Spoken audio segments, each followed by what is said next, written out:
Praise the lord. ఈరోజు దేవుని వాక్యము మలాకి 4వ అధ్యాయము 2వ వచనము.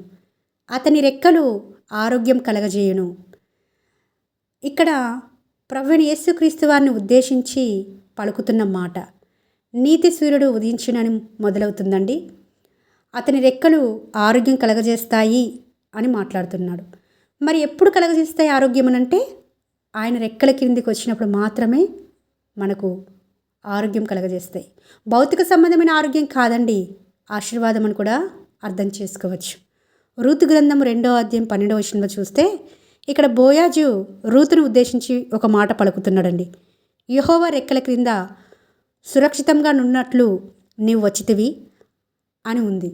ఎప్పుడైతే రూతు దేవుని రెక్కల కిందికి వచ్చిందో అప్పుడు దీవెన పొందుకోవడం చూస్తున్నాము. ఇక్కడ ఆరోగ్యం అనేది భౌతికంగా మనకు కనిపించవచ్చు, కానీ ఆత్మీయమైన అర్థం వేరేగా ఉంటుందండి. అది ఆరోగ్యమనే చెప్పలేము.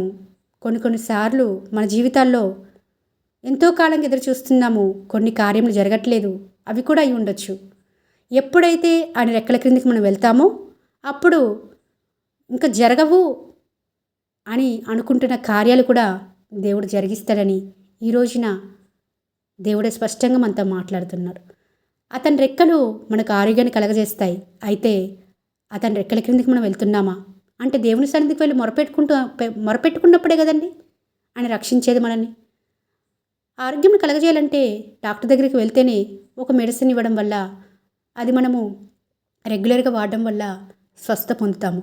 అలాగే ఆత్మీయ జీవితంలో ఆయన రెక్కల క్రిందికి మనం వెళ్ళినప్పుడు మాత్రమే ఆత్మీయమైన ఆరోగ్యమును మనం పొందుకొని ఆత్మ సంబంధమైన ప్రతి ఆశీర్వాదమును దేవుని యొద్ద నుంచి పొందుకొని ఇతరులకు ఆశీర్వాదమునకు కారకులుగా ఉంటామని ప్రభుపేట మనవి చేసుకుంటూ మీ సహోదరి ఎలిజబెత్ రాణి.